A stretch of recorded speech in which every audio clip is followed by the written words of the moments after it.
Hello, welcome back to Progress with Prachi, and we are here for essay discussions. Today, we would be talking about how the leveraging technology is becoming a key determinant in the future wars, which means कि किस तरह से आज जो technology है वो हमारी future Wars आगे आने वाली वॉर्स में कितना इम्पोर्टेंट कितना मेजर रोल प्ले कर रही है और किस तरह से technology changes the whole scenario. So let's begin. हम we listen like technology, information, communication, science, ये कुछ ऐसे वर्ड्स हैं, कुछ ऐसी चीज़ें हैं जिन्होंने बहुत रिसेंटली काफ़ी सारी इम्पोर्टेंस मिल रही है. टेक्नोलॉजी हर चीज़ इंफॉर्मेशन के बेसिस पे चलती है. कम्युनिकेशन कंट्रीज़ के साथ आपस में, मिलिट्री का, इंटेलिजेंस ऑर्गेनाइजेशंस का, तो ये सारी चीज़ें बहुत ज़्यादा इंटर रिलेटेड हो गई हैं. और not just inter related but आज के टाइम में टेक्नोलॉजी, इंफॉर्मेशन, कम्युनिकेशन, साइंस ये हमारी नेशनल सिक्योरिटी को बहुत ज़्यादा इफेक्ट कर रही है. National security not just of military security but कोई भी सिक्योरिटी, चाहे एनर्जी सिक्योरिटी हो, वाटर सिक्योरिटी हो, finance security, economic security, health security, किसी भी तरीके की सिक्योरिटी हो इन आवर नेशन, उन सारी चीज़ों को ये चार चीज़ें बहुत ज़्यादा इफेक्ट करती हैं.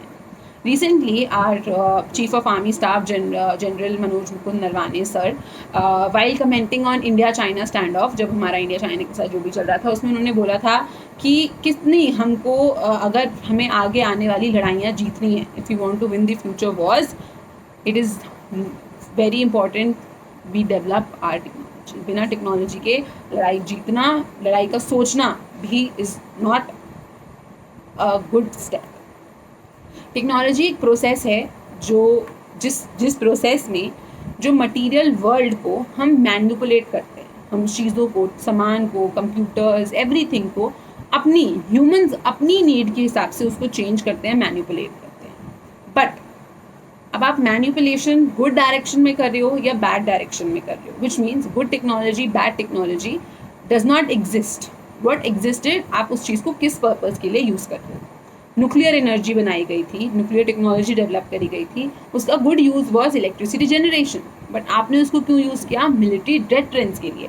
सो टेक्नोलॉजी इज़ नेवर बैड और good, it is the intentions behind it which makes it bad और गुड. हमने थ्रू आउट हिस्ट्री में देखा है कि चाहे जब एक टेक्नोलॉजी थी या नहीं थी, वॉर्स यूनिवर्सल हैं, टाइमलेस हैं, होती कभी ना कभी, कहीं ना कहीं, किसी ना किसी के बीच होती ही होती हैं. टेक्नोलॉजी क्या करता है, वॉर्स कंटिन्यूस हैं, वॉर्स यूनिवर्सल है, बट चेंज क्या होता है, वॉरफेयर यानी कि जिस तरीके से जो स्ट्रैटेजीज, जो वॉर में इक्विपमेंट्स, एम्यूनिशन, स्ट्रैटेजी, गोल्स, जो भी आपका है उसको वॉरफेयर बोलते हैं, ये चेंज होगा. वॉर नहीं चेंज होगी, लड़ाई होती है, होगी, आगे भी होगी, बट किस तरह से होती थी, किस तरह से होती है और किस तरह से आगे होगी, ये डिपेंड करता है टेक्नोलॉजी पे. जैसे हमने चैरियट्स का इन्वेंशन किया, मस्कीटियर्स का इन्वेंशन किया, आपके गन पाउडर का इन्वेंशन किया, इन सारी चीज़ों ने ह्यूमन हिस्ट्री को कम्प्लीटली चेंज करके रख दिया.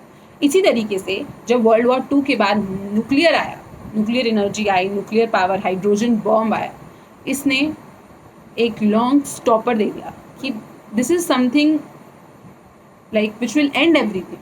इसकी वजह से लोगों ने वॉर में एक हमने स्टॉपेज देखा, मेजर कंट्रीज बिग वॉर्स में एंगेज नहीं हो रही है because this is the situation. But कब तक ये एक डेटरेंस का इशू बना रहेगा. और there are other things. Technology is not just physical attacks, it can be biological attacks, it can be chemical attacks, it can be anything. तो sticks का यूज़ करते करते, स्टोन्स, स्पीयर्स, हम भाला यूज़ करते थे, जानवरों को यूज़ करते थे. Humans have come a long way. We have started using airplanes, guided missiles, tanks, drones, satellites, GPS systems, jets, microwave radars, aircraft carriers, ballistic missiles, and the list goes on. Which just not attack with huge effectiveness, but with high speed, like with the speed of light. इतना ज़्यादा ये effective होते हैं और hyper effective होते हैं. Speed is also very nice. But India में आज भी टेक्नोलॉजिकल डेवलपमेंट की कमी है. और हमें टेक्नोलॉजिकल डेवलपमेंट की ज़रूरत है, क्योंकि हमारे जो नीबर्स हैं they are very notorious, we are always on some or the other, किसी ना कभी मतलब हर साल हर टाइम हम किसी ना किसी के साथ कैसे ना कैसे पंगे में फंसे ही होते हैं. So we need these technological developments very much. India आज भी डिफेंस इम्पोर्ट सेक्टर पे बहुत ज़्यादा डिपेंडेंट है, यानी कि हम खुद प्रोडक्शन नहीं कर रहे हैं, हम बाहर से चीज़ें ज़्यादा ले रहे हैं, खरीद रहे हैं. अब बाहर से चीज़ें लेने के साथ प्रॉब्लम क्या है, एक तो वो महंगी मिलती हैं, आप खुद बनाओगे, खुद की रिसोर्सेज यूज़ करोगे तो सस्ता पड़ेगा. सेकेंड थिंग इज़ बाहर से जो चीज़ें आप खरीदते हो, आप मार्केट जाते हो चीज़ खरीदने, आप वो चीज़ खरीदते हो जो सबसे सस्ती हो, आप महंगी चीज़ नहीं खरीदोगे क्योंकि आपके पास उतना पैसा नहीं है.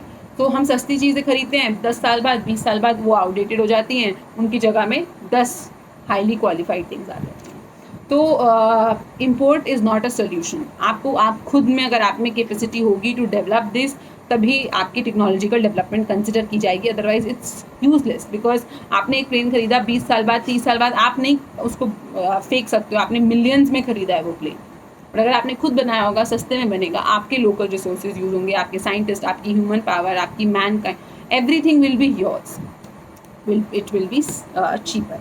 सो और हमने अभी रिसेंटली भी विटनेस्ड, तो इसलिए बहुत ज़रूरी है इंडिया के लिए कि अपने रिसर्च डेवलपमेंट में पैसा लगाए. And recently how we witnessed कि किस तरह से पूरा जियो स्ट्रैटेजिक रिलेशनशिप्स, पूरा इंटरनेशनल रिलेशंस चेंज हो गया बिना एक पत्थर भी उठाए.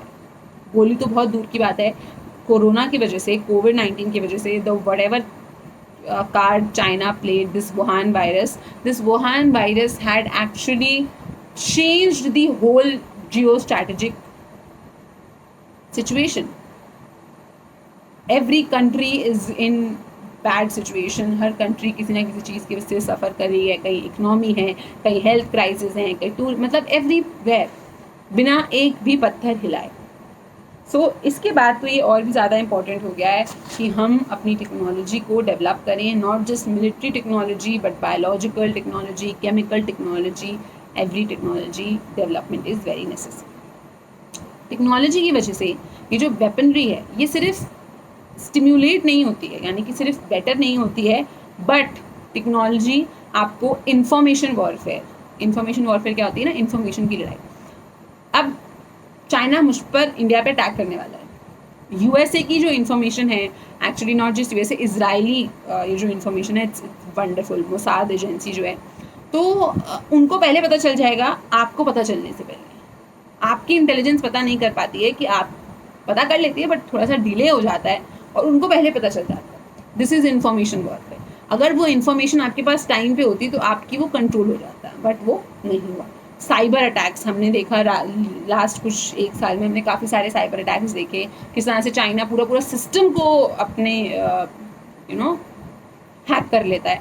सो ये टेक्नोलॉजी अगर हमारे पास अच्छी होगी तो हम इन सिस्टम्स को बचा पाएंगे. स्पेस मिलिटराइजेशन, स्पेस में टेक्नोलॉजी, अब आजकल ऐसा बोला जाता है कि there are not just 3 places जहाँ पे आप लड़ सकते हो, but 4, air, land, water and space. Now एक 4th place of fight, war का सिचुएशन बन गया है. इंडिया ने अपने स्टेप्स लिए हैं इंटरनेशनल रिलेशंस में. India, the prime minister is doing wonderful, he is doing very great. हमने टेक्नोलॉजिकल कोएलिशंस यूज़ करी हैं, हमने आर्टिफिशियल इंटेलिजेंस पे ग्लोबल पार्टनरशिप के हम मेंबर हैं.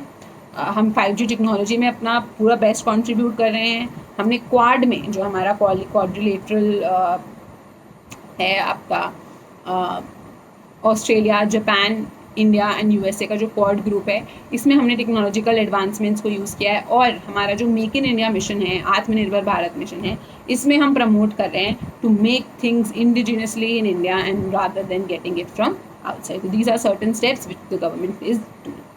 सो टू कंक्लूड, टेक्नोलॉजी एक खुले दरवाज़ों की तरह है. आप उसमें इट्स ऑल अबाउट इनोवेशन. जितना ज़्यादा आप इनोवेशन करोगे, जितना ज़्यादा आप रिसर्च करोगे, उतना ज़्यादा आपको रिजल्ट मिलेगा. जिसके पास टेक्नोलॉजी होती है वो एडवांटेज में होता है, जिसके पास टेक्नोलॉजी नहीं होती है वो डिसएडवांटेज में होता है. India which is often eyeball to eyeball with its neighbours, हमेशा हमारी कभी ना कभी हम लड़ ही रहे होते हैं किसी से. बहुत ज़रूरी है कि हम हर तरह के वॉर को काउंटर करने के लिए, चाहे वो बायोलॉजिकल हो, केमिकल हो, साइबर हो, फिजिकल अटैक्स हो, हेल्थ इमरजेंसी हो, इन सबको काउंटर करने के लिए हमारे पास इनफ इंफ्रास्ट्रक्चर अवेलेबल हो. So thank you for being here. Please do hit the like button, leave your comments, compliments, suggestions, opinions in the comment section. Thank you and have a nice day.